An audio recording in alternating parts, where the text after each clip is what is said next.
Hello. This video reviews our introductory lecture to Unit number 2 on the Middle Ages with the theme of society. We're going to split this video into 2 videos, Part 1, Part 2. Here we go. William the Conqueror's Norman conquest of 1066 is the most famous event of British history. Norman society was feudal. Feudalism means people hold land in exchange for their service, usually military service,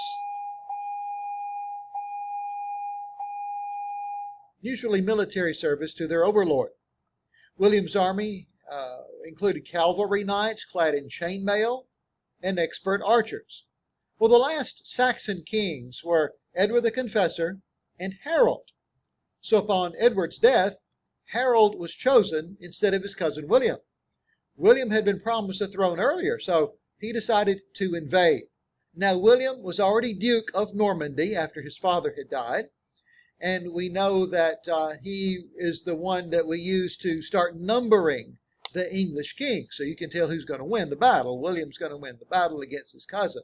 But his cousin Harold decided, well, he could either fight or flee, and he decided to go ahead and fight. So in October of 1066, William of Normandy invades his cousin Harold of Britain.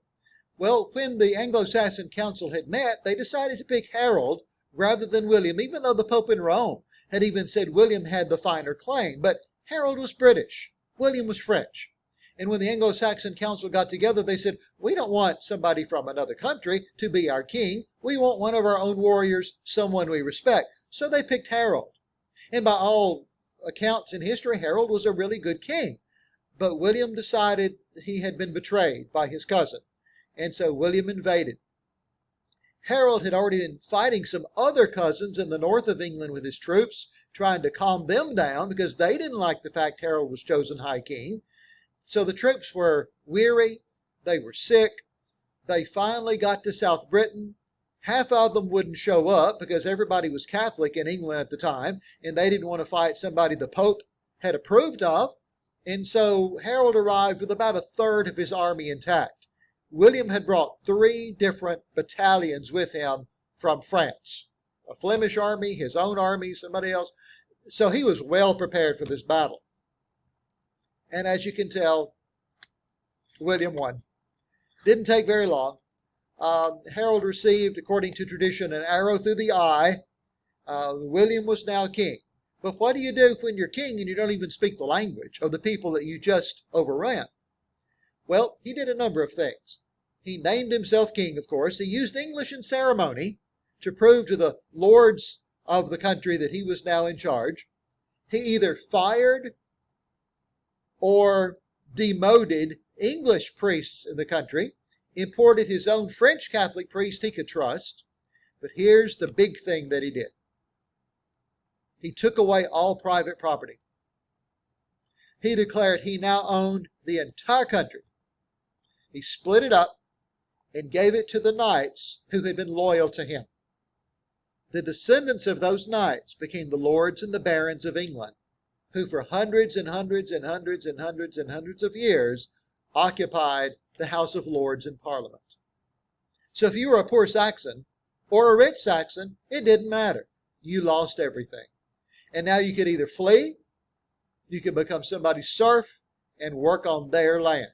Your new master was French. William also created a big tax book, survey book, known as the Doomsday Book. It's spelled like Domesday. And we still have a number of copies. So we know a lot about what existed back in those days. Every barn, every chicken, every pig track is listed in that record. So we know a lot about the people and the land back then. William also built big square towers and big round towers to house his troops as his armories. So if a group of Anglo-Saxons wanted to rebel,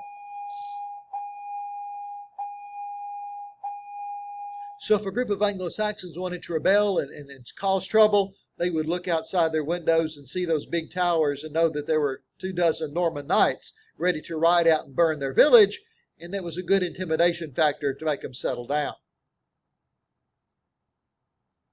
Over time, of course, you have French daddies marrying Anglo-Saxon mamas, and their kids grow up speaking both languages for many generations until the languages start to meld together as one. So you have your guttural Germanic Anglo-Saxon language mixing with beautiful Norman French, and this more moderate mixture language starts coming out really around the 1200s, and that's what we call Middle English. It's enough of a development, it's listed really as a separate language from the Old Anglo-Saxon and even from the Norman French as well. One of the first major Middle English works that we have left to us was a history book.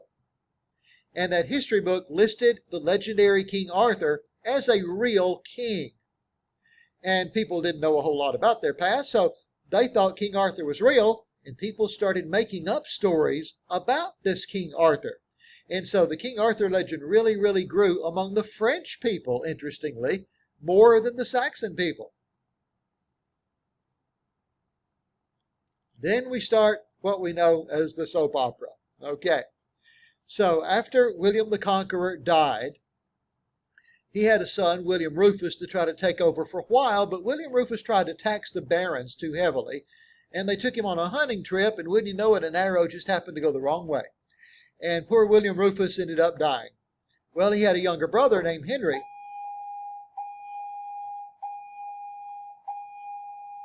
and this young Henry quickly went to London and required the people name him their new king.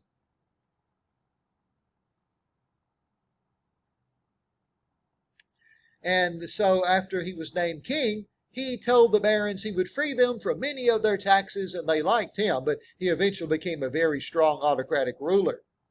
He had a daughter named Matilda. Matilda always thought she was going to rule. She had married a French nobleman, Geoffrey Plantagenet, who owned vast estates in France. They had a little boy. She named him Henry after her father. She thought her father would like that.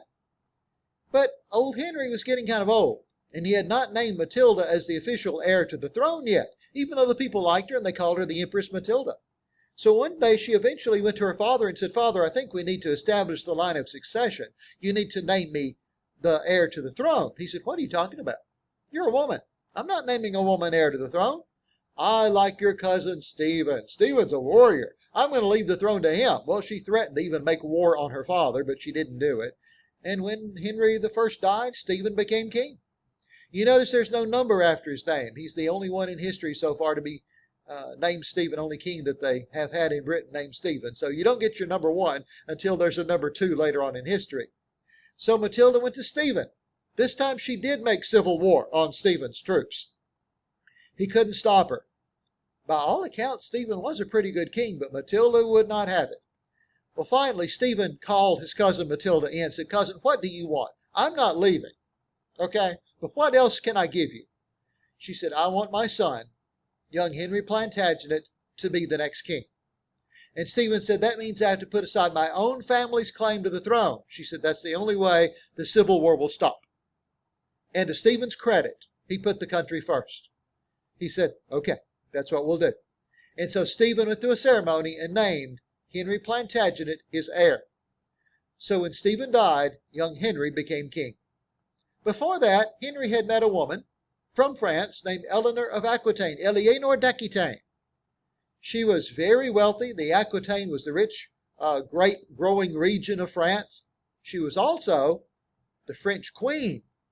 So that could have been a problem, except that her husband was getting ready to divorce her because she had had no sons. They did not understand conception back in those days and thought that a woman had all the babies she would ever have partially formed inside her. So if all she's having is daughters, maybe that's all she could have. They had no clue that the male determines the sex of the child. That's why a lot of these old kings in the past would get rid of their wives. So Eleanor had been queen of one country. She knew she was about to get divorced, and so she was looking around. And she knew young Henry Plantagenet, who was just a teenager at the time, that he was set to inherit England. So she was lining him up, and it worked. She seduced him, he accepted, and eventually, after her annulment from her husband, they married. And immediately she started having sons. Her ex-husband thought she did it just to spite him, like she'd been holding back or something. But all those kids all went to school in France together.